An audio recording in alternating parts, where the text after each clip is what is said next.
How to enable the Windows subsystem of Linux, WSL? Press the Start button and click Settings icon. Click the System category. Select About from the left pane. Ensure that your OS build is above 14,393.0.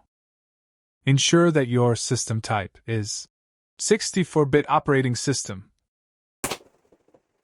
Press the Start button and click Settings icon. Click on Update and Security. Click on For Developers on the left pane.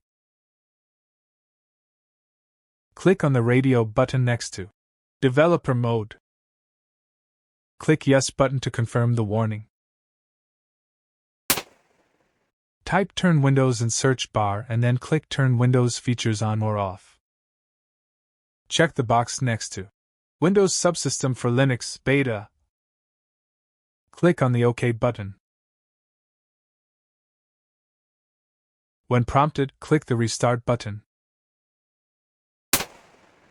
Type Bash in search bar and then click Bash. Enter a username and password.